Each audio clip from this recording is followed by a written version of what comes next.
This is Bharat FM. बजेगा Bharat, झूमेगा Bharat.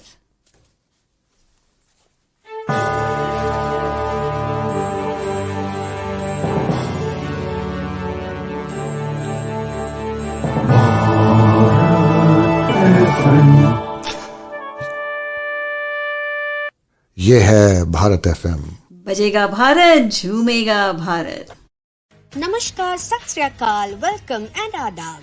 You are listening to Bharat FM, a one of its kind, multilingual, eclectic provider of entertainment, information and news to Indian Americans. Headquartered in Cincinnati, Ohio, Bharat FM airs shows out of Cincinnati, Chicago and Phoenix. We take pleasure in our ability to cater to your bhakti, chusti, sfurti, shakti and masti needs with our audio and visual shows. Check out bharatfm.com for our online program schedule and archives. I'm sure the content will definitely tickle your senses. Tune in via the 24-hour web streaming on bharatfm.com or via the Bharat FM app. More information can be procured at 513-488-5070. तो नमस्कार, आदाब, सत श्री अकाल, वड़क्कम, welcome. आप सभी का Bharat FM के इस कार्यक्रम में जिसका के नाम है रूबरू में तहे दिल से स्वागत है. और मैं हूं आपका दोस्त और आपका host Ashish Jha. So friends, today we have someone who is in the East Coast, and so we share the same time. He is from Detroit, Michigan. So let me tell you a little bit about him. Srini Raman is a chief operating officer for AIM for Seva as a full-time employee since 2015. Srini has been a sevak since the beginning of AIM in the year 2000. Srini is a devotee of Pujya Swami Dayananda Saraswati. Swamiji is a Vedanta teacher, a scholar, a visionary, and the founder of AIM for Seva. Srini holds a master's in engineering and an MBA candidate. So today we will get to know a little bit more about Srini and everything that he has achieved in life so far in his own words. Welcome, Srini. Namaste. Thank Namaste. you, Ashish, for the wonderful opportunity. Thank you very much for coming on our show Rubaru on Bharat FM and sharing your life journey with all of us. So let's start from the beginning, Srini. Tell us a little bit about where were you born and how was your childhood like? Sure. So first of all, good morning to everyone. Namaste, namaskar, and vanakkam in my Tamil language. I'm born in a village called Manjakkudi. It's a small village in the Tamil Nadu of India. And what's special about it? It is also the birthplace of our founder, Pujya Swami Dayananda. So we were next door neighbors, and the ancestral home is still there from my ancestral home and also Swamiji's ancestral home. And my father, Mr. Sri Raman, was a classmate of Swami Dayananda Saraswati. Oh, wow. Okay. So that is a kind of a little background. And then I've been fortunate to be born in this family, and a family of 7, my brother and my 5 sisters. And but we also later Swami Dayananda Saraswati became a father for me, and for many people he played that role, but especially for me, coming from the Manjakkudi village. So that's a kind of the birth story. And then because of Swamiji's association, I was a Balavigar student. And as you know, Balavigar is a very fine platform for children to learn our Hindu samskaras. Mm-hmm. And then as a teenager, I was part of the Chinmaya Yuva Kendra, which is the platform for teenagers to learn the Hindu samskaras and Sanatana Dharma. And then I went into engineering. So I don't know how much you want to go further. So before we get into your college days, I just wanted to understand, like growing up as a child, you already mentioned that Swamiji, you have been influenced by Swamiji right from the beginning because he was your dad's classmate and you knew exactly what he was doing at that age. But tell us a little bit about growing up as a kid usually every kid has a dream, and that keeps changing on a daily basis. What kind of dreams did you have growing up as a child? What did you go through as a child? Like, this is what I want to do. Yeah, to be frank with you, I don't think I had a dream.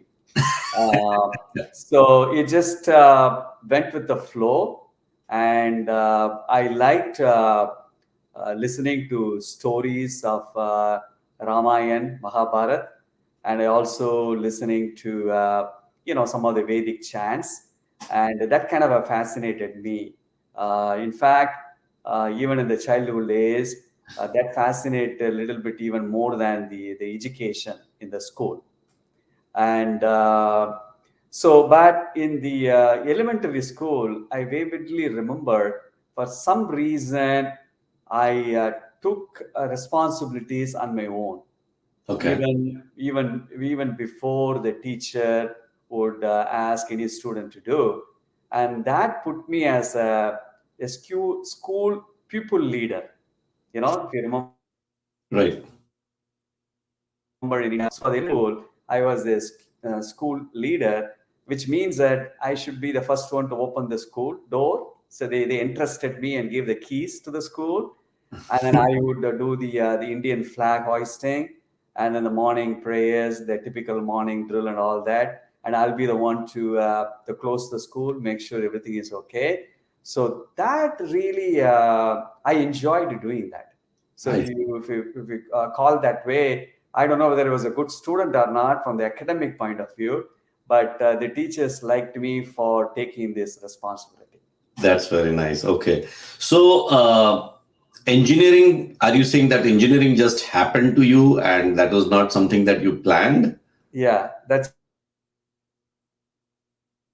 a good question. So, liked learning English in my middle school and high school. In fact, I struggled. I was in the Tamil medium until the 5th grade. Okay. And then my parents decided that I should learn the English medium. And then I struggled. Practically, I failed in everything except math, because math is the only one which doesn't need the English grammar. Yeah. I was good at math, but the other things, so I struggled. And then I was even hesitant to tell my father. But then my father and my elder brother, who I looked upon because he was very good in studies, they put me on an English grammar. And in the 7th grade, and there was a turning point. And then I picked up grammar within 2 years, so much that in the 3rd year, the teacher, it was a one-on-one a training from the teacher, and then he asked me to even teach grammar to other children. Wow. So, You got so good that you were asked to be a teacher then. Yeah. And he told me that I was a good teacher too. So from 9th standard onwards, it picked up. And then in the high school, after the high school, actually I wanted to become a lawyer. Oh, okay. And why lawyer? Because I always felt in justice. Okay. Justice should be, sustained. We should protect dharma, protect justice. So I wanted to become a lawyer, but in the family history, there was no lawyer and things like that. So, so my elder brother advised me that I should go into either engineering or medicine. Okay. And then I chose engineering. Okay. All right. So that's how engineering happened to you. All right. So you continued with your studies. Did you ever plan to be here in the US? Okay, good question. I did engineering in Coimbatore Institute of Technology, Coimbatore, did mechanical engineering. And then when I was in the 4th year, I always kept in touch with the Swami Dayananda Saraswati. So whenever he visited the town, because my father used to organize Swamiji's public lectures. And my father was a very good organizer. So probably that's where I learned a little bit of the organization skills. And he was also a good fundraiser, and which we'll talk about it later. And So and he would obviously, you need funds to do any public talks and all that. So that has been in the back of my mind, in the subconscious mind. And then when I finished my engineering, I met with the Swami Dayananda Saraswati in Coimbatore. In fact, I vividly remember that conversation. Then he asked me, what next? I said, Swamiji, I'm going to find a job in Coimbatore itself, because Coimbatore is surrounded by industries and good education institutions. And that's what I'm going to do. Okay. Then he said, you should go to USA.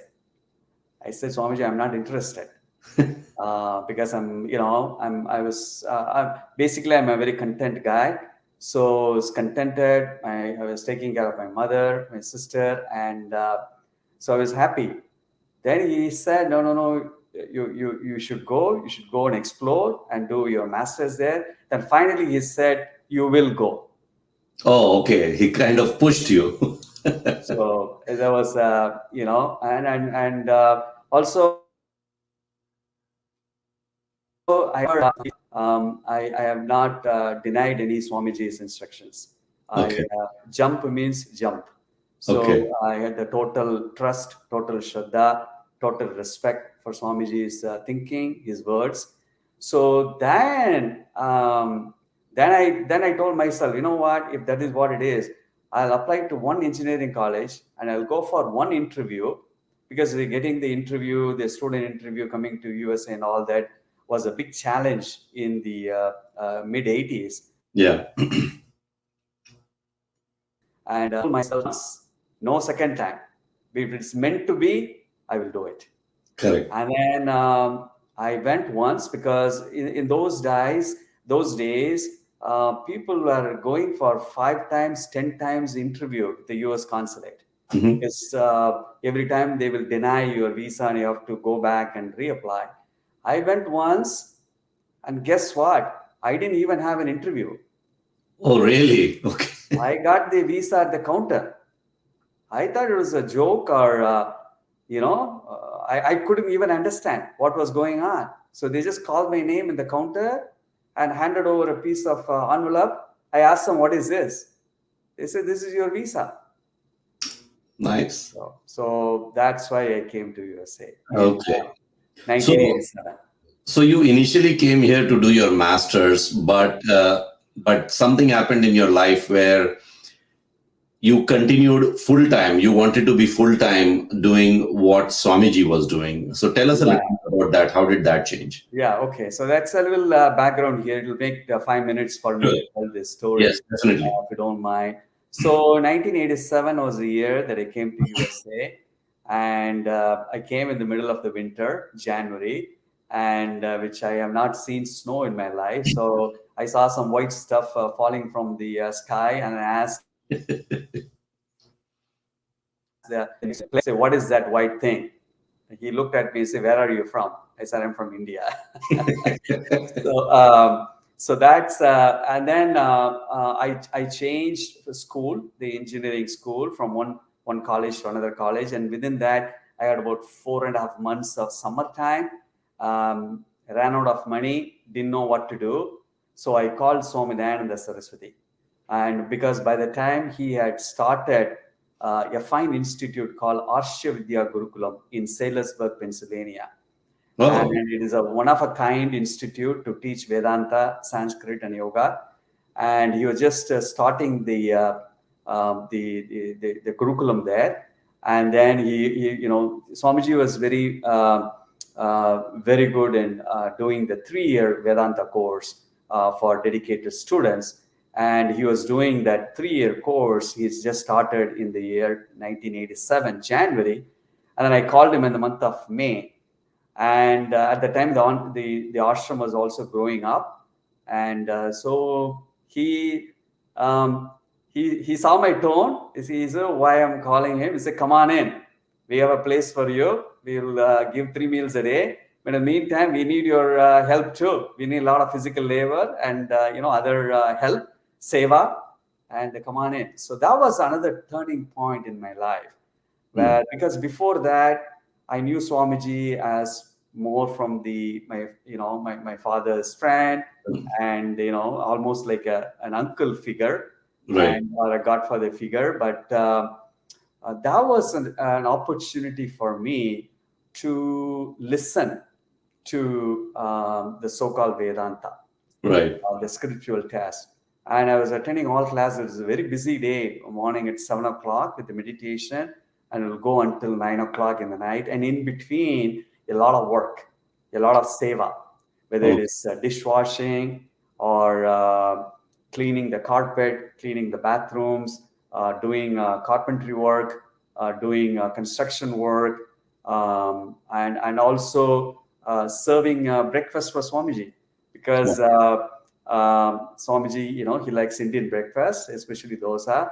And by the time I had learned how to make dosa, because when I was a student, I like cooking too. And so my mom's recipe, I had the mom's recipe of making dosa from scratch.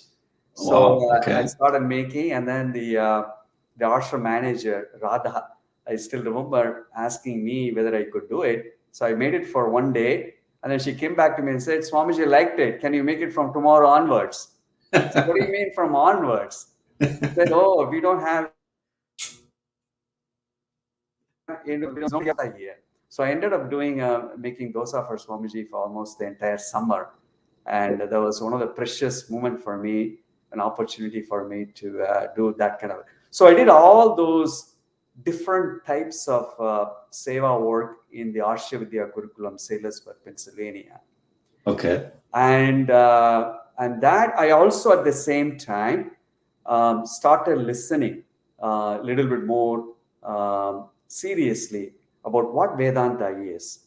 And Swamiji is an excellent teacher, one of the best communicator that you can ever think of, and very, very traditional, at the same time very contemporary in his approach, with a great sense of humor, and also very pragmatic examples. He clearly understood the human psychology, no matter where people come from. And so, for example, his examples in his lecture, when he is doing a lecture in USA, it will all involve the US examples.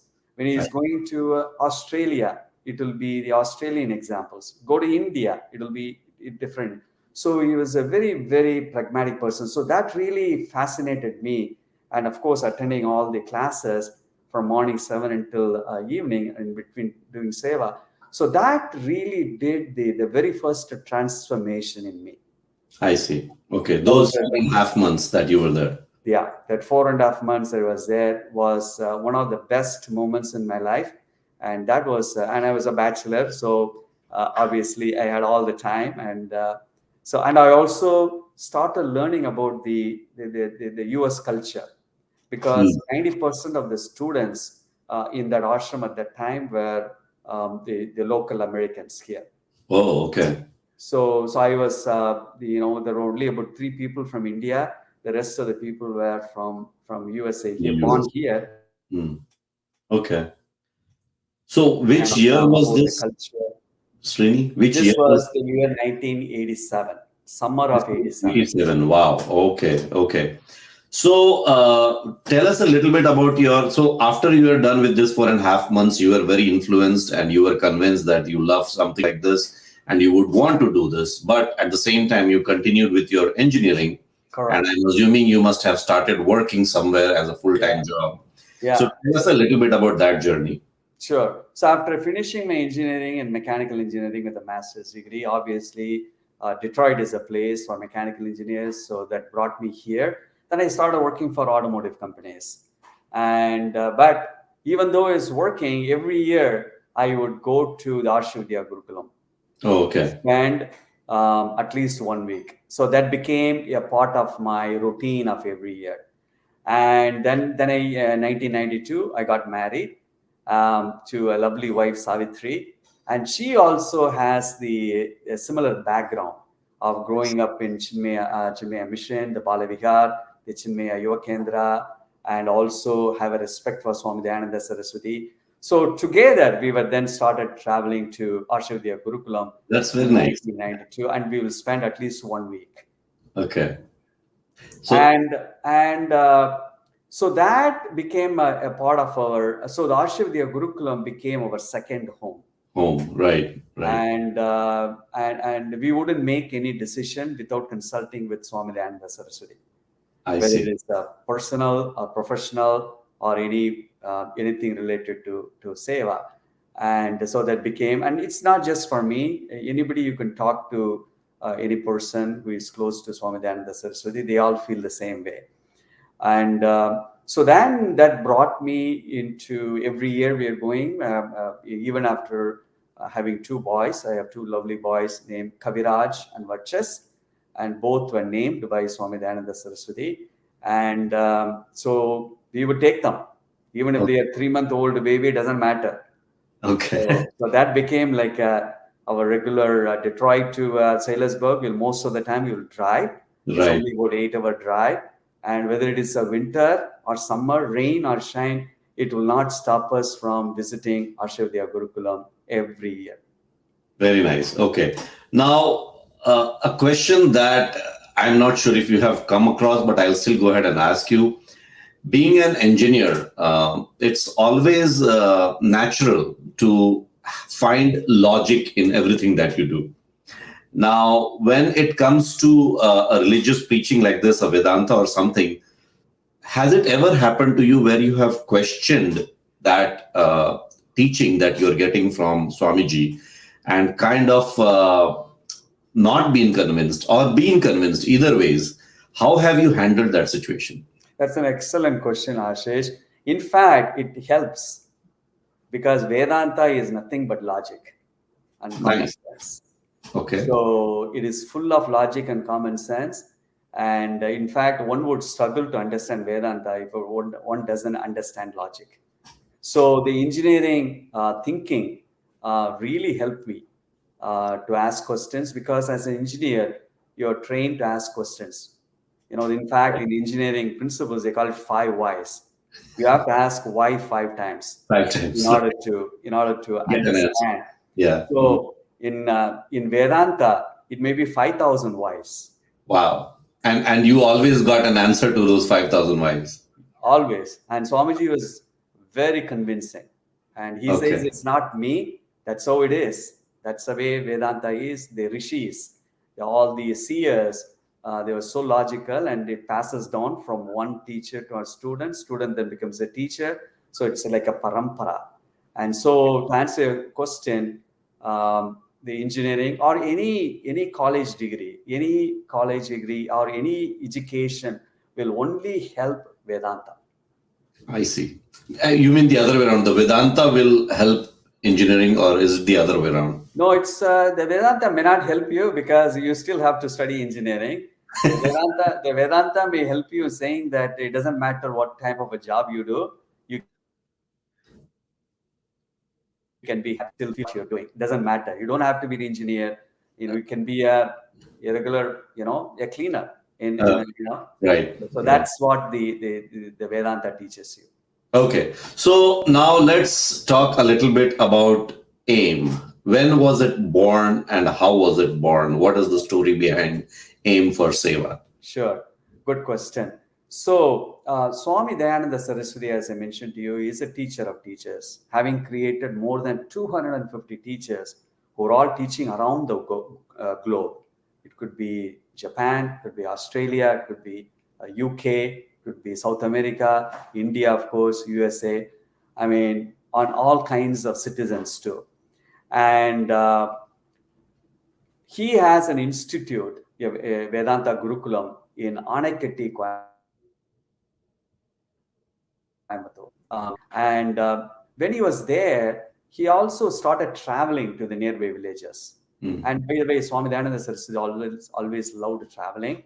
And being in Anaikatti, he felt that he should discover who are all the people in the tribal villages. And there are so many tribal villages. And he started traveling, and then he started asking the people what kind of help that they need. And initially they said they need roads, they need some water, all those things. Then he met one woman by name Papamma. And Swamiji asked that woman, what else do you need? And she said, Swamiji, thank you for doing this road and water, but that's not enough. the education of my children is very important. And my boys used to go to the school up to elementary and they dropped out. Swamiji asked why. Because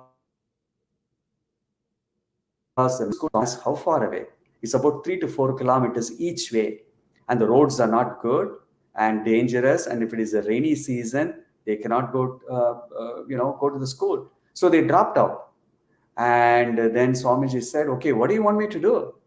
So she gave an idea. Why don't you start a free student home, Chatralaya, very next to an existing government school. And I will bring my boys there. Let my student home. Let them come home only during holidays or long breaks. Swami Dayananda Saraswati thought this is a very practical solution to a pragmatic problem. And he felt that Ishwara, Bhagavan, is coming in the form of Papammal to make Swamiji get into this activity of Seva. Because Swamiji always felt there is a big divide between the so-called remote areas of India and the mainstream. Okay? But there is a lot of remote India and they are disconnected. And he felt that education could be a bridge to connect. But he still didn't know where to start.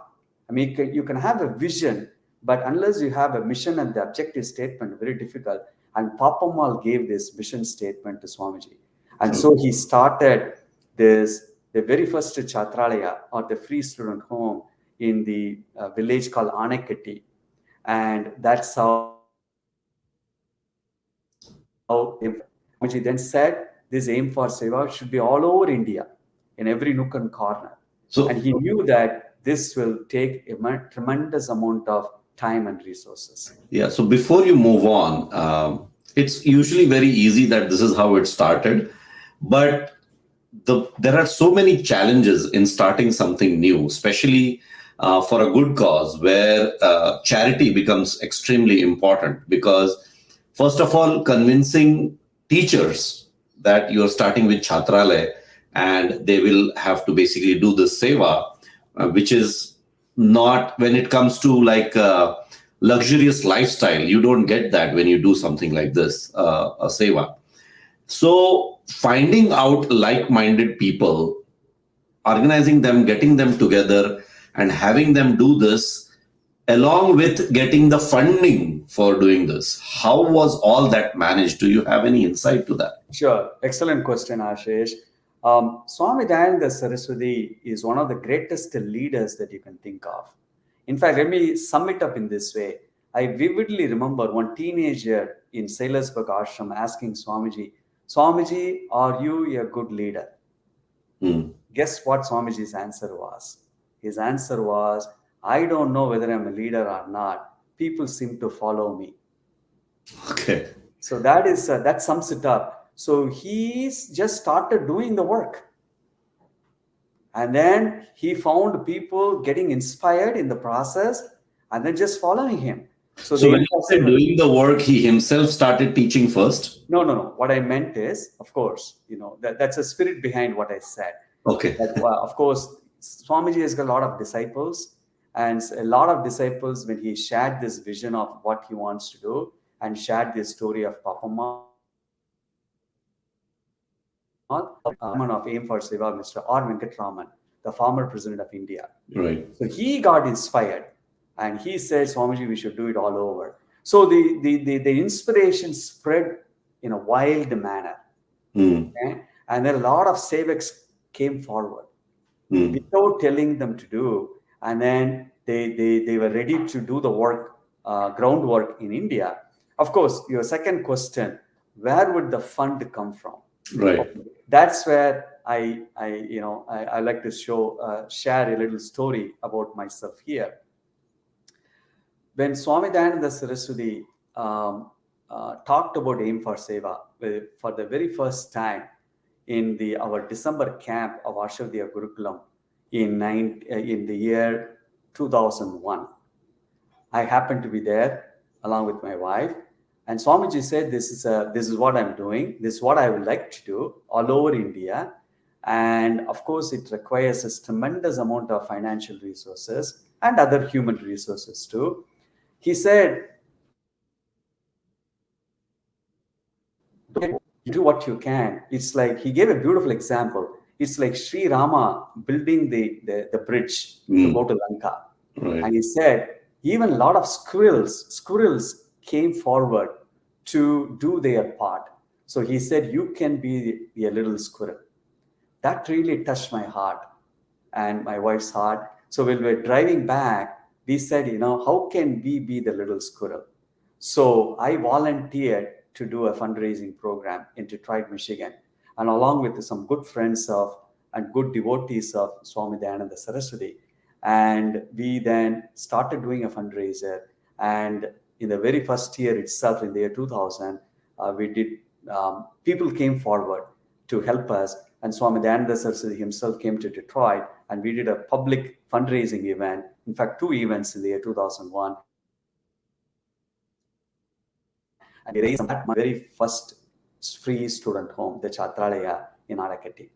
And I thought my job is done. My little ego in my head said, okay, look what I can do, And then I was dropping Swami Dayananda Saraswati in the airport, in Detroit airport. And then before getting off, he looked at me and said, I would like this to be a movement. Do it every year. That's it. Yeah. And that was a big statement.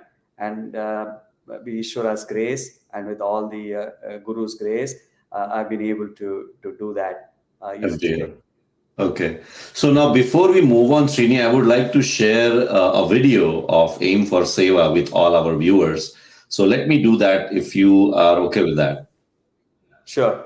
Okay. So let's share that video.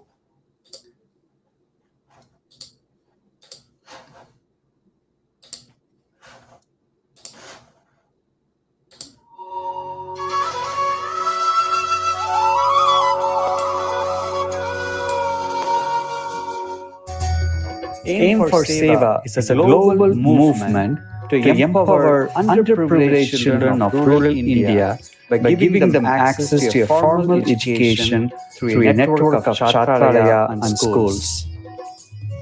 Our founder, Pujya Swami Dayananda Saraswati's desire was for these children to have the same advantages as those of means and every opportunity to develop their full potential and that of the nation.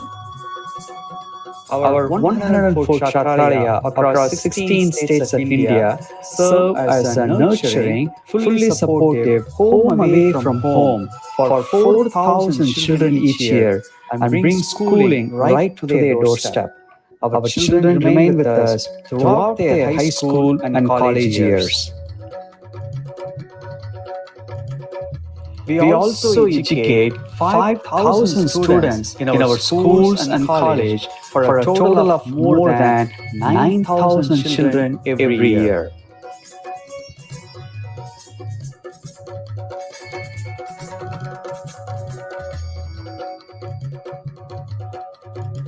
Our holistic model of care addresses every aspect of our children's development, from the most basic needs of nutritious food, clothing, a caring home, and quality healthcare to value-based education and enriching activities.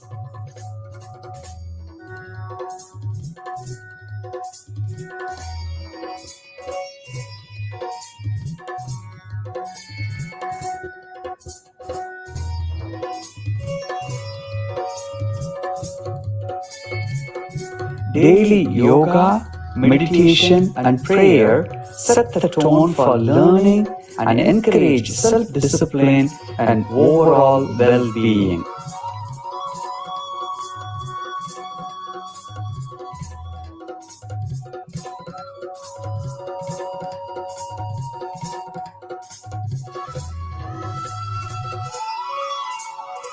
Gardening, art, dance, and games promote sustainable living, creativity, and cultural awareness.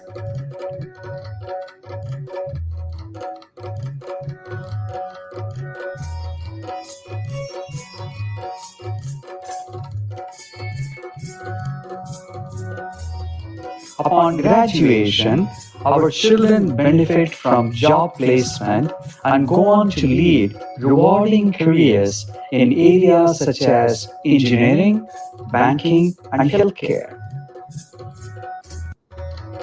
Through your generous contributions, underprivileged children of rural India are being given the opportunity to become responsible, contributing citizens with a heart for Seva, thus making our founder's vision a reality.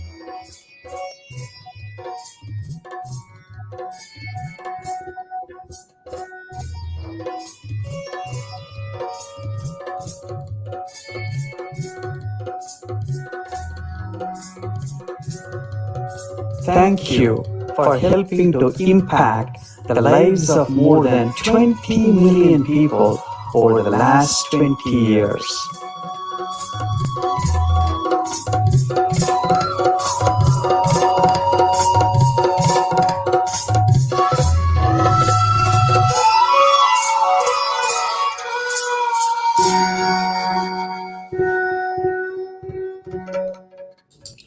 Wow, that was just wonderful. So, Srini, it has been 20 years since you started this, and there are millions of kids, as you mentioned. Tell us a little bit about some of the students who have achieved something different in life than what it would have been if AIM for Seva was not there. Tell us a couple of stories if you have. Yeah, first of all, it's not just my work. It is, Pujya Swamiji's leadership and vision. And then there are so many hundreds and thousands of people behind this. I'm just one of them, just like a little squirrel. And so, for example, in India, the chairperson of AIM for Seva India, Srimati Sheila Balaji, which just is doing phenomenal work in transforming all the villages of India. And, so even, in fact, she even got a presidential award for her human service to transform. In USA, we have an excellent board, and then led by Mr. Piyush Shah, and who are all very dedicated to Pujya Swami Dayananda Saraswati. And also a lot of volunteers, coordinators. We have 26 chapters in USA, and every one of them is inspired by Swamiji's vision, and the and also the children's. They see the smile in the child, and that makes them do their seva. People who execute the projects on the ground, they are all disciples of Swamiji. They all learned Vedanta, and they're doing it as a seva, and all of. So it's a seva-driven, volunteer-driven organization, sevak-driven organization, and so that's, I want to keep that. So it's I'm just playing a small role here, and I follow the script. I'm following the script, as I mentioned to you, and maybe this is the reason why Swamiji asked me to come to USA. I don't know. So I'm still trying to figure out the answer for that.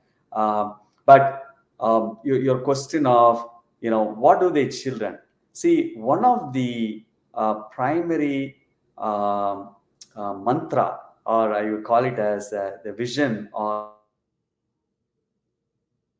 the teachings, is, as a human being, we are born as a consumer, and we have to grow as a contributor.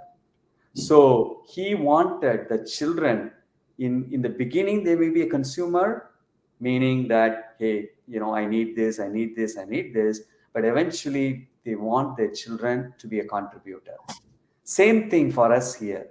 For us, the rest of the people, whether you're writing a small check or doing some voluntary work, you're born as a consumer. And then this AIM for Seva provides an opportunity platform for you to be a contributor in whatever way you can. So keep that teaching is embedded in each and every one of us, whether it is the board of directors, the board of trustees, or the sevaks on the ground, or the children who are learning, or the people who do fundraising here. This is pretty much like a ocean embedded in very much into the culture. This is a DNA of AIM for Seva. consumer to your contributor. So with that we now seeing that children, they come to us typically in the 5th grade in the Kshatralaya, and they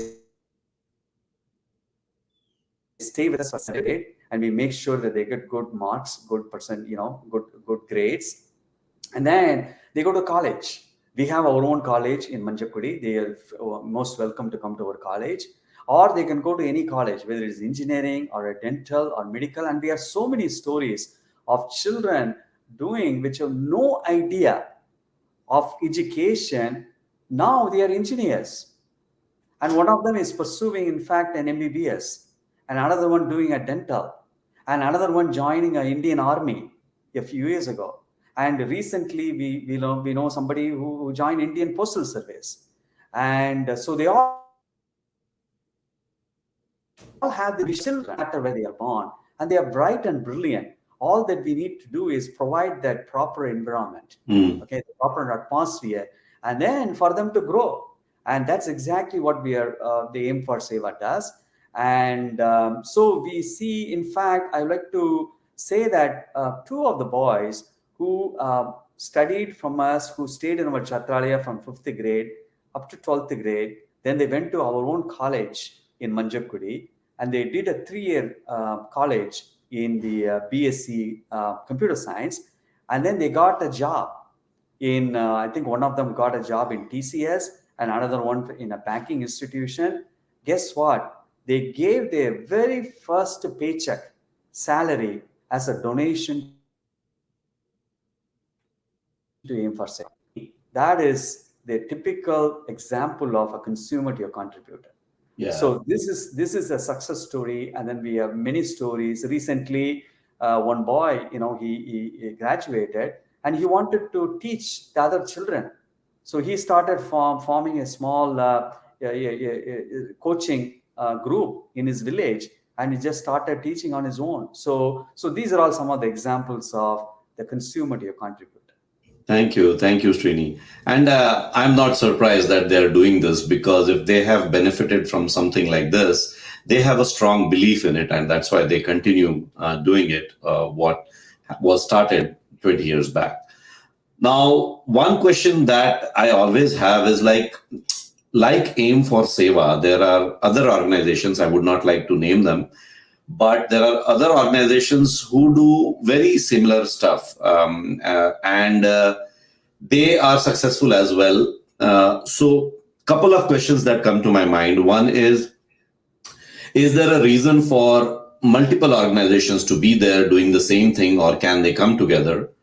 And if they cannot come together, what is different in each organization? Now, you might not know about all of them, but how is AIM for Seva different than those organizations? Okay, another excellent question, Ashish. It's something like saying, is there one school enough, or one hospital enough to treat all patients in the world? No.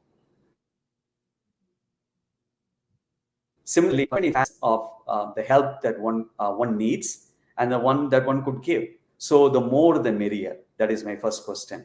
And then a lot of things complement each other. Okay, so they're not competing. It is only complementary. That's the way I'm looking at it. And AIM for Seva, how does it differentiate? The main differentiating factor is this Kshatralaya, or the free student home. The home, a 4,000, 5,000, 6,000, 7,000 square feet home, where anywhere from 40 to 80 or 90 children can stay full time, where they are given care 24/7 from the 5th grade all the way to 12th grade. And it is not just education, but it is also giving the cultural training, the cultural validation, because everybody needs to be self-contained. Okay, it's one thing in getting good marks and good grades in school, but the other one to feel good about yourself. Okay, so Swami Dayananda Saraswati, being a very a practical teacher, he felt that the self-esteem of a human being, especially a child, is very, very important, especially when the child is growing up from the 5th grade up to the 12th grade. The formative years is very critical, and we provide that. Because, for example, let me take a minute to give what does happen in a Chatralaya. All over. So let me give an example. The wake-up call in the morning is between 5 to 5:30 a.m., depending upon whether it's summer or winter. Then they do half an hour of yoga. After yoga, they get a glass of milk, and then they take bath, and then they do about half an hour of prayer, whatever the mode of prayer be. Okay, because prayer is good. Okay, and then they get a breakfast, freshly cooked vegetarian breakfast, and then the clothes and uniforms with the shoes and everything. They go to the school. If the school is in walking distance, they go back. They live for us. And if the school doesn't provide lunch, they go with a lunch bag. And then they come home at about 4 o'clock to the Chatralaya, which is a home, a free student home. And then they get another glass of milk. And then they play for 1 hour. Okay? If they don't want to play, they can do gardening. Because most of the Chatralayas have the organic gardening. Okay? And they seldom buy the basic vegetables from outside. And then after that, then they again do a prayer for about 15 minutes, almost hours to 2 hours. And after studying, then if they need help, we give them help by having some extra coaching and things like that, so that they are on par with other students in the school, so that they feel good, that they are not left out. And then the vegetarian meal is served again, freshly cooked dinner. And they help with the cooking. Okay, cutting the vegetables, whatever, cleaning, all those things. And then they eat dinner at about 8 o'clock, 8 to 8:30. And then 8:30 to 9 o'clock, they have a little discussion. You know, what went right that day? What could be better? Did they have any issues? Did they have, because the supervisor of each Chatralaya, they play the mom and dad role to these children. So they even, I don't recall my parents spending time with me. Yeah, what went right today? They just take everything for granted. But here, they take care of the children. And then 9 o'clock,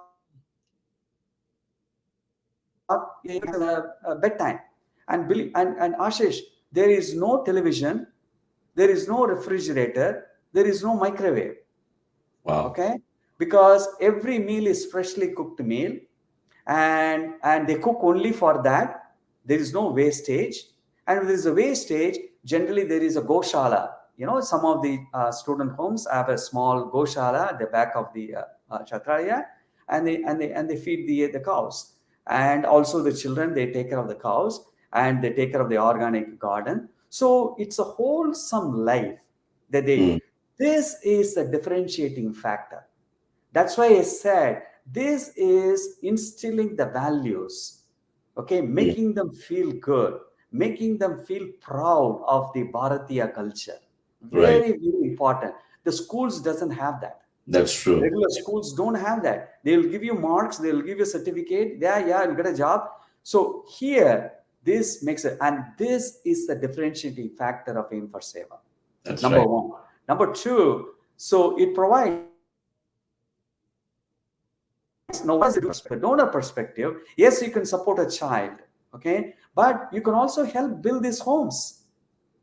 Just like how you're building your home here, or you're building a second home or third home or whatever it is, if you can afford to build a home, dedicate to your loved one's name, dedicate to your parents' name. They have given you a lot. You because of your education, you are here in USA or even other parts of the world. Because of education, you are successful, and share that success story with the children by helping build a Chatralaya and dedicating it to their loved one's name is another differentiating factor for AIM for Seva. It's got two sides. One, from the children point of view, it's a wholesome care, holistic care, we call it.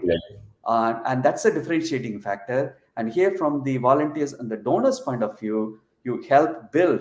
And then it's almost like yours. You can keep that as your second home. And these children are your extended family. Right. Okay. So the next question that I have, the way you mentioned there, the daily routine of Chhatralaya, and at the end of the day, there was a question, what went right and what went wrong. So considering your 20 years as one day in Chhatralaya for AIM for Seva in those 20 years, what went right, what went wrong, what could have been better, and what were your challenges? A little bit about that. It's for me or from the child point of view? From the AIM for Seva point of view, it's in general. Yeah. Yeah. So in a typical day, I think the children are happy that they have a home and they have a caring home, which is very, very important for them. They feel like they're being cared. They feel like they're being given this excellent opportunity where they don't have to worry about whether I will get the next meal or not. Because a lot of these families, they don't know whether they will get the next meal. Right. No, so maybe I did not put my question right. What I wanted to know is, in the 20 years with AIM for Seva, what has been your challenges and what do you think could have been done better than what you have done so far? Yeah. So from the main challenges is two challenges: the resources, and the resources is the human resources and also the financial resources. So the human resource to do this seva. Okay, so that is another a challenge. And the challenge here in the USA, and USA is primarily a fundraising arm of AIM for Seva. And here, of course, the challenges is we need more funds to build more Chhatralaya, to build more schools, and to provide the same care that we can give. So that is a challenge from that point of view. Okay. All right. So now we are very near to our an hour that we have scheduled for this. We are like about 8 minutes left. I would like to know, what are the future plans that you have for AIM for Seva now that you are full-time into this? What plans do you have? Where do you see this organization going and growing? Excellent question, Ashish. So in India now, for AIM for Seva India, they would like to move a couple of notches up, where they're building integrated campus. What does it mean by integrated campus? It will have a full-fledged school from kindergarten to 12th standard. Okay. All in a campus of about 3 to 5 acres of land. So we piloted one project near Indore, Madhya Pradesh, and it was very successful. And now we are planning to build 3 more in Roorkee, Uttarakhand, Rajgurunagar in Maharashtra, and then Belgaum in Karnataka, where we will be building the entire school from kindergarten to 12th grade, and the boys student home and the girls student home. So together, it will be an excellent place to educate 1,500 students in that campus. And that will have an impact for about 30 to 40. So this is a big thing for AIM for Seva. And having been the 20 years of doing this, now the India team led by Srimati Sheila Balaji feels that this could be another breakthrough. And so we are very excited. And then here in USA, our board of directors and all the chapter coordinators feel equally excited about this opportunity. And we see a lot of donors coming forward. It's really amazing, in spite of the pandemic year that everybody is going through challenges in 2020 and 2021. We feel that these people want to be part of this. People want to sponsor classrooms. People want to sponsor one wing of the school. People want to sponsor one floor of the Chhatralaya. So like that, it's really amazing. And I call it as Ishwara's grace and Swami Dayananda Saraswati's blessings that this is happening. And so that is the next wave of, and then also we want to educate them with computer education. So we have a goal of establishing computer lab in all of the Chhatralayas, 100 plus Chhatralayas, and that needs help too. Okay. And so that the children can be educated, not just with the academic, but with the hands-on, and they're not afraid of computers. They're not afraid of touching the mouse or the keypad and learning this. So those are all some of the next waves. And also we have hospitals. We have 4 hospitals run by AIM for Seva, and totally about 100 beds. And we give quality treatment to these rural and tribal villages, whether it's eye care. So I say that we treat whether it's some common cold to plastic surgery. Wow. It's amazing if you visit one of these, hospital, and we have resources to help this. You know how much it takes to run a hospital. It's not easy. And so those are all the opportunities for people to come and help us. That's very nice. That's such a very good cause that you are, not just you, I mean, your organization is doing for the mankind. Now, how is government helping you with this? Just in general, I would like to know that, are you getting all the help that you need in growing with your vision?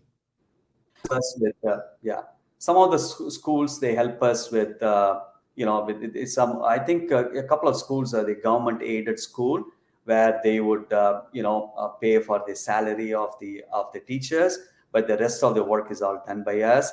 One of the hospital, for example, is a government NGO enterprise. So the government will do the capital, and then we will take care of the operational expenses. So it's a limited in nature. One of the things I call that is the government, see, in India, having the funds is one thing, but executing a project is totally a different thing. And in order to execute the project, even to get going, for example, registration of the land, getting permission to build a Chatralaya, getting a permission to build the school, it requires tremendous amount of effort. And so we feel that, the government is seeing the quality of the work of AIM for Seva, and they're coming forward in helping us move the paperwork. So because otherwise you could be stuck with the paperwork for years together. Correct. Yeah, that's what I meant by if you were getting all the help from the right people to move forward in this direction. Okay. Well, Srini, I have come to my last question. Is there anything that you think that you wanted to share in this discussion, which I might have not touched upon? Yeah. So first of all, thank you, Ashish, for the wonderful opportunity to share the story. As I mentioned to you, I may have put on a little bit of weight, but in spirit, I'm the squirrel. And I just happen to be, I am following the script for some whatever reason, from coming to USA, getting to know Swamiji from Anjakudi village, and the roadmap. I'm just following the script. And then something led to this becoming a full time when Swami Dayananda Saraswati touched my shoulder to be part of this in a full-time basis. And I gladly accepted it, even before consulting with my wife. And because I never said no to Swamiji. So I think that I'm following the script, but I'm just a squirrel. There are so many people do more than what I do. The people in India who are all in charge of the Chatralayas, the central team, the board of trustees in India, all the people who are doing the work, and the coordinators, they call regional coordinators, the disciples, they do tremendous work. Compared to them, I'm not doing that much. Same thing here. The board of directors of USA and all the 26 chapter coordinators, each one of them is inspired. They do have their regular job. They are physicians, they are lawyers, they are engineers, they are IT professionals, they are business owners. In spite of it, they come forward and they feel good in helping us spread the word and do fundraising. So I owe it to them. I owe it to the leadership. I owe it to and thousands of volunteers. And besides the thousands of donors, my simple pranams and thank you on behalf of the children of Bharat, on behalf of all the coordinators, on behalf of all the management leadership. I take my two arms to say thank you for being a continued supporter of AIM for Seva, trusting us in trusting Pujya Swamiji's, Dayananda Saraswati's work of education. So together, we all grow from a consumer to a contributor. Thank you once again, Srini. Thank you very much for coming here on our show, Rubaru, on Bharat FM, and sharing your journey, your story with not just with us, but with all our viewers and our listeners. And another thing I would like to let our viewers know is that all our recordings are available 24/7 on our Facebook page, on our YouTube channel. So please feel free to spread this and let people know about AIM for Seva, let people know about Bharat FM, and share and contribute whatever you can in this wonderful cause, and continue with this journey. So thank you very much once again, Srini, on coming here. Namaskar. Namaskar. Our website is aimforsevausa.org. Perfect. There you go. You heard it from Srini. Thank you very much, Srini. Namaste. Have a wonderful weekend. Namaste. Yeah. Namaskar, Sat Sri Akal, welcome and adab. You are listening to Bharat FM, a one of its kind, multilingual, eclectic provider of entertainment, information and news to Indian Americans. Headquartered in Cincinnati, Ohio, Bharat FM airs shows out of Cincinnati, Chicago and Phoenix. We take pleasure in our ability to cater to your bhakti, chusti, sfurti, shakti and masti needs with our audio and visual shows. Check out bharatfm.com for our online program schedule and archives. I'm sure the content will definitely tickle your senses. Tune in via the 24-hour web streaming on bharatfm.com or via the Bharat FM app. More information can be procured at 513-488-5070. This is Bharat FM. बजेगा भारत, झूमेगा भारत.